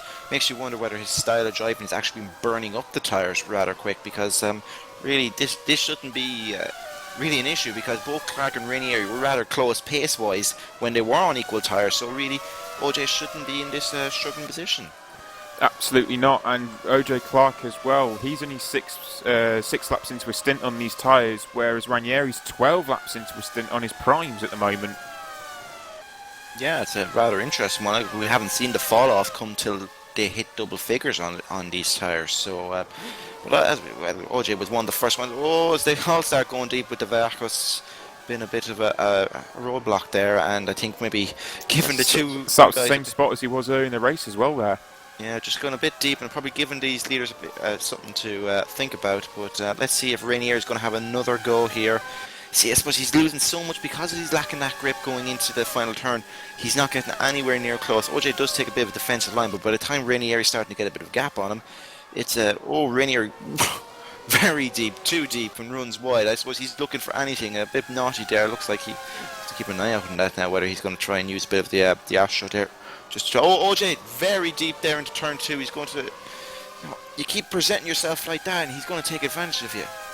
Absolutely, and just in front as well, Ryan Walker's closed massively on Roy Schroten. It's under half a second between the pair of them, so Walker has definitely pushed these last few laps, and he's been able to capitalise on these option tyres and close in on Roy Schroten. It's game on for 5th place, while it's game on for 7th as well. Ranieri's right up the tail end. They've got the Cognac coming up, and Ranieri, the Italian, is looking for that 7th position, and OJ Clark, it's a bit like a woman in a nightclub. He's got a short skirt on and he keeps showing leg, and Ranieri wants more of it. A great analogy that was. Ryan Walker is closing in on Roy Schroten as well, and Schroten is he's got some defensive lines going on as well now as Ryan Walker closes. on these option tyres. Will he get around out the final corner this time by? Roy Schroeten's got a great drive out of there, though. I don't think it's going to be close enough. He's 4 tenths behind. He'll close all the way down towards turn 1. Will he get close enough? That is the question. And Clark and Ranieri battling as well. Into turn 1 goes Ryan Walker. Very, very low on the brake. Schroeten comes across. Touches. Ooh, touch there. Roy Schroeten very, very late to come across there. I don't know if he was directly going for the apex. It looked like he was going for the apex a little bit earlier than he should do. But Walker went for it, but he didn't get it done. So Walker has to hold behind Schroeten for another lap. Yeah, it's all kicking off here at the middle part of the top 10. OJ Clark has a clean first few corners now, and he's got to settle himself down. First race in a while, probably a bit rusty, but he should have the pace in those tyres to get away. It seems to be in the middle sector. He seems to be really struggling. He runs a little bit wide there at the top of the hill. Ranieri's car bobbles a bit. I'm sure he doesn't want another scare, as OJ's car looks a little bit all over the place right now. He seems to be really struggling. Yeah, absolutely. Ranieri's pushing it. He is 14 laps into a stint on these prime tyres, so it looks like he may have been pushing them a little bit too hard, as Walker still tries to make an impression in the back of Roy Schroeten. They're coming up towards Andreas Waters as well at the moment. Sindre Grimseth's just on a land of 1 at the moment in 4th place. In fact, all the front 4 drivers have got nice gaps. Oscar Harwick, as thought, has not made any sort of impression on La Pala whatsoever, and that mistake, by the sounds of it, he's made by not going to the option tyres it's cost him so dearly here. As Ryan Walker's going to have another look again. Great run on Roy coming into the first corner. Roy goes defensive. Oh, that's Ryan goes massively late on the brakes. I think he's probably he's remembering his own battle with Grimseth maybe, and deciding he can run wide there, but Roy takes the defensive line going to turn 2. Ryan's going to go around the long way around. He should have the grip to make this work. Oh, they touch again. Roy, it's been a little bit bold, but Ryan Walker makes the move work. Well done, Ryan Walker. That's what you have to do. Does Roy? He's going to have a look up the hill. He can't pass here. Not really. They get close, but that should be its signed, sealed and delivered. Providing Waters doesn't provide anything and kind of an obstacle in front of Ryan Walker there, Ryan should be on his way to 5th position now. He should have more than enough in the car, as Waters gives a little bit of a scare there as he takes to the curbs to get out of the way. Yeah, a little bit naughty from Schroeten there on the cutback of turn 2, but Walker's got the job done now on lap 42, and he can now scamper away from the CSG. Well, he hopes. And Waters is crushed there. I see damage and smoke, and as OJ and Giuseppe come through, but at the end of the day, it's nothing more than something to look at as they go by. No rubbernecking from these two. And Ranieri ends up meeting his teammate, of all people, the wrong position there at the third last corner there. And OJ seems to have settled himself down a little bit and pulled out a bit of a gap. Amazing what a couple of clean laps can actually do. And he just, I suppose, has to be worried about maybe burning through. I think this is one of his more longer stints, so he's got to avoid just burning through the last of the turns, as Waters is likely to be our last retirement of the day. He's plodding back to the pits with 3 wheels on his wagon. But at this point, we're going to have 15 cars, I'd say, who are going to finish the race, and 15 cars are going to be in the points. Yeah, it looks that way, with the front 4 pretty much settled into their positions.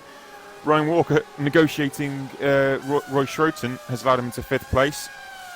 Schroeten 6th, OJ Clark in 7th, and Ranieri's burnt up his tyres, has dropped to 2.4 behind OJ Clark now in 8th place. Mark Wicks, the Street Fighter, is having a good race in 9th, and Scott Bennett in the second division is in 10th. His teammate, a very, very quiet race once again, but what a job he's doing, and he is in 3rd place at the moment. Yeah, Pavel has been fantastic, and I suppose when a lot of people look back at Pavel last year, I mean, in Super League and the struggles he had, and the one thing you can always credit Pavel for, he'd be the first person to hold his hand up and say, I've done badly. If anyone's ever read his wiki page, a lot of people, when they're talking about themselves and their past, tend to glamorize it a bit, but Pavel has always been straight-laced in that regard. If he does something wrong, he's the first person to put up his hand and say, I've done a bad job. And obviously, a lot of people were expecting quite a bit of him when he dropped back down to Supercup this year, and we haven't really seen it in the first few races, so it's fantastic to see this return to form for Pavel that we all know. We've seen him back in 2011 was when he was battling for the Supercup Championship against Bart and Lewis. So hopefully this is the sign of things to come for Pavel. Absolutely, so he's having a great race here today. He's some 30 seconds off the overall lead, but he's done a superb job to be sitting at third place at the moment, and he's 4.5 seconds in front of the race leader's teammate Sindre Grimseth, and it's just been so solid and positive for him here today. He should take a lot of encouragement from it going forward as well, and may urge him on going forwards in the championship title hunt as well. And actually, so interesting enough, Ranieri has stopped again. He's put on the reds for the last 2 laps of the race. That's and the thing is, that's cost him position to Wixie. Wixie's moved up to 8th position now. That's 4.3 the gap. Oh, and Ranieri's lost massive at the top of the hill. mistake. And that's going to let Bennett through if he doesn't whack him. No, he's managed to stop the car just in time, but that's 10th, and he's going to have to be careful now because the leaders are coming through. The leaders are both cutting by. Nico de Cognac is too far back, but that's another position loss for Ranieri. I think he hasn't quite figured out the first gear on these cars because he's been very sluggish on his getaways, and obviously the first gear, not only on the Super League car, the Supercup car, and probably the former challenge I said to boot, is, you know, it can be very, you've got to really tread the clutch to really get a bit of bite in it, and whoa, really, his debut has kind of gone down the tubes just a little bit. He was looking for 7th there a while ago, and now he's staring at just 10th position. Yeah, it's all gone a little bit south for Ranieri, and it's not worked out at all for him on his debut for Scuderia Basilia, as we're going to have Villa Pala come around the final corner to start his final lap of the race, I believe. Oh, that's clocked over already. So Villa Pala comes across the line to win in Hungary. Superb race of Villa Pala. Oscar Hartwig did close a little bit towards the end there. He comes across the line in 2nd place for CSG Racing on his debut for the team. With Pavel Lotnovsky, he will come across, he's some 30 odd seconds down the road. Sorry about that one, got the lap count slightly wrong there, but Pavel Lotnovsky, he's in 3rd place. He'll come around the final corner now to steam out of the final corner to come across in a well-deserved and, thoroughly deserved 3rd place. Awesome drive there for Pavel Lotnovsky. Sindre Grimseth comes across in 4th. Good haul of points here for Target Racing here today. Ryan Walker has fended off Roy Schroten after that pass. 1.8 seconds, the advantage goes to Ryan Walker, so he'll certainly hold position in 2nd place, I think, in the championship with a 5th place. Drivers for the line now. He comes across in 5th. Roy Schroten for CSG is in 6th place. OJ Clark 7th for Multiforce. And Wixie, after that moment for Ranieri, the pit stop and the spin, he's moved up into 8th. That's been a solid race there for Mark Wicks today. Indeed, and obviously he's the last person on the lead lap, so he's not in the fear now, providing he doesn't conk out there anywhere. But and obviously Bennett in 9th and Ranieri there in 10th, and just finishing out the point scores. Well, we did have 16 cars who finished. Waters did get himself back on track, although finished 16 or 6 laps down him. But we had Nico de Cognac for FA Racing in 11th, Devarcos for Centurion in 12th, Gatewood, who we saw was actually was running at least in the fringes of the top 10 to start, was only 13, so he tailed off, and it's not the first time this season we've seen him tail off. Tringus was in 14 for PB Racing, and Scuderia Basilia got more points with Martin Bulgan, who got himself in 15th position, so a nice drive for Martin. I know he's not the quickest guy in the world, but someone who's always shown up and put a decent effort in, so good to see him getting the point there. And the one guy who didn't score points today who finished the race was Andreas Waters. But speaking of retirements, we saw quite a bit of them. Ben Warren decided to crash into the pit lane. We saw Werneston lose his rear wing to rear tire to Gatewood when he went flying through the first corner. We had Dale Stones retire. We had Ed Williams for Vod Bull after he came together with Martin O'Connor. Dudemeister, Nichols, and the aforementioned O'Connor with his teammate Pestov, and we saw Vindop Moodley get disqualified for what we assume will be that he left the pit lane under red light conditions. Absolutely. We will now just wait momentarily to see if we can get the drivers on the podium up for an interview. So just bear with us a few moments and we'll be back with you shortly.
Okay, so we just returned here. We've got two drivers currently in the commentary box for interviews. We are joined by Oscar Harwick and Ryan Walker. I'll kick off with Oscar. Oscar, brilliant race for you on debut for CSG Racing. Obviously, you've raced already for Target, but this time for CSG Racing. How did that race pan out for you? It looked like you potentially had a slight mistake or wrong tyre on your final pit stop. Indeed, that was a classic case of brain fade, unfortunately. I think the person most frustrated with me, obviously, is myself. But it was unfortunate. It's unfortunate, but not a bad thing. I'm so happy to have gotten second on the debut with a full-time seat in Supercup. And, looking at the field, looking at the gaps back to Pavel in third, it was me and Villa, so it was great that I was that far forward and had that much pace. And possibly, I'm not going to say it was a definite, but possibly could have won had I got the tyre choice right at the end. It was fantastic, though, and obviously I can take that forward. My tyre usage was obviously negligible compared to the rate at which a couple of other guys were going through tyres, so... Yeah, I have to ask, I suppose, how does brain fade come into it? I suppose, I suppose you're thinking about it with a race win. Do you not think about checking? I suppose around Hungary, it's kind of hard to check up your stuff without the straights around, but that's going to be a while to live down, I think. I suppose unless you win the next one out, I suppose that's going to be one that could linger. It could a bit. The truth is I'm still fairly new to the whole races of this distance, and it's good for me to make this mistake today because I believe I might be driving tomorrow in Super League as well. But, the whole thing is if I make these mistakes now, it's still early season. I'm still getting second place and good points for the team. So it's not really a problem. It's something that I'll just have to learn from, and every race I do at the moment with R-Factor and with races involving pit stops is a learning experience for me. So it's not the end of the world. I'm a bit disappointed, but know how well I could have done. And again, the tyre wear really was what's made my day. Well, actually speaking, go on. No, I was just going to say that there's absolutely superb the fact that your tyre wear. We saw actually Ryan Walker do the optimal strategy, if you like, and we saw how well it paid off for him. He passed Roy Schroeder in the last few laps. So, do you believe if you were on those option tyres at the right point as well, you could have made the impression of Villa and been able to pass him? You're only 2.2 seconds behind throughout the most of the race. The gap between the two compounds was a second. So, do you believe you could have done more in passing if you were one of the options at the final stop? Certainly. We had a good 7-8 laps where we were both on that tyre compound within visual distance of each other, and I could have gotten, I don't think a second a lap. I was very, very comfortable on the primes again today, and maybe 6-7 tenths, but obviously 6-7 tenths, it's only 3 or 4 laps and then I would have been there. So I think I could have won it very easily had I not made the mistake. And again, disappointing for today, but incredibly positive for next time out in Spain, which is another high wear track. Provided it doesn't rain, obviously, then all of that can come into account again. And if I can figure out how to save the tyres even further, then yeah, I should be looking positive for wins in the future. Just one more question for me, Oscar. I suppose you've made quite a splash since you've arrived here at GPVWC. Not just obviously with your Supercup results and obviously what you've done in Formula Challenge and some of the tin top stuff. With James gone now, do you kind of look at it and say, this championship, despite you're 2 rounds down on everyone else, you think that maybe a championship challenge is in the offing though? I don't really know whether to say yes or no to that yet. Obviously, taking 2 podiums at this stage means that I'm definitely throwing myself back up into the thick of it. I think I should easily be in the top 10 for points already. But yeah, there's a chance at the championship if I start, stringing together races properly. I had the same issue back in Formula Challenge in my debut there with the pit stops and tyre errors. So it's not the first time, and it's just, like I say, it's something that I need to learn from and improve. And sure enough, I should be running even further forward in future races. Indeed. Well, that's I suppose that's the thing, live and learn, and I think you're in the kind of team that will ensure that you learn quite soon. We also have with us joined up here is Ryan Walker. No podium today, but 5th position, and as Nick said, is the man who ran the optimal strategy and got 2 stops, but didn't have to. Got the reds on at the right time and managed to take Roy Schreiten towards the end. Ryan, congratulations on yet another good race. Thank you. I'm knackered after that one. That was body hard trying to catch Roy. That was for sure. Yeah, you actually had a few interesting battles. Actually, we were watching you when you were battling Sindra early on, and took him when he made that slight wobble going up the hill. That was rather ballsy. Yeah, I thought when I seen Sindri make that mistake, I thought this is the only chance I'll possibly get of getting back past him. And with him up there in the championship, I had to try and hold him off for as long as I could, and eventually he got back past me, and that was it. Yeah, now obviously you're someone who's obviously you're de facto championship leader. I know James is probably still officially points leader, but you are kind of de facto points leader at this point, going into it. Obviously we have a lot of fast guys. We've seen Lapala, and we've seen the arrival of Hardwick now, and you've got the likes of Clark, and even Rainieri showed a lot of pace there. So naturally, it's going to be a tough job to kind of stay up there, but you keep plugging in these impressive drives. It's been a fantastic season so far for you in Supercup. What can you do to keep it up? Just work hard, test as much as I can, just try and keep getting good results like I have been lately, and just getting as many points as possible, and we'll see what happens. Yeah, well, Ryan, I mean, what you had there was absolutely superb. It was a great race for you once again, and with the Phil was saying to you, with Shepherd now no longer in Super Cup, do you believe you have the capabilities to go for this outright title? Do you really feel it and believe it in yourself that you can go for it?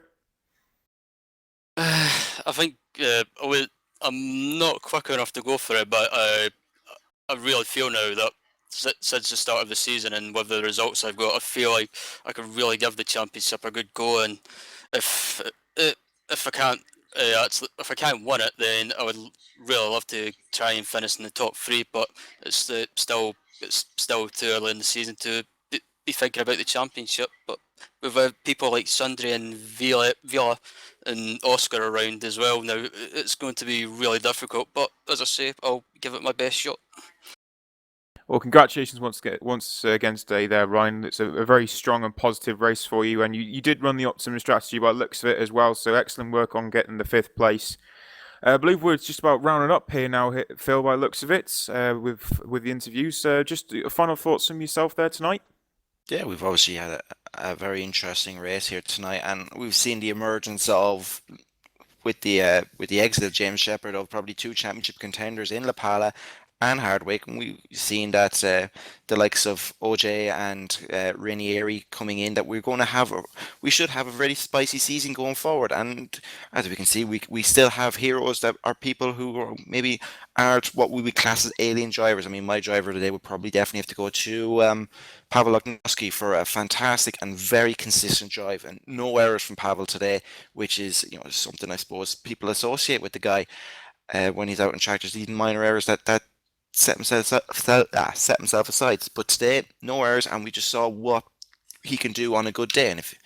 And obviously what we just said about Ryan Walker, that he's got fast guys here, but he still manages to do a strategy that sees him finish in 5th position, another great one. So it's great days to be watching the Super Cup. Yeah, absolutely. It's been a fantastic race there. I also give Pavel Lotnovsky driver of the day. It was superb effort to come into 3rd place. That really was a wonderful drive from him. But we now have another 2-week gap. Obviously, tomorrow night we've still got Super League around the Hungarian as well, so make sure you join us for that at the same time as it was this evening.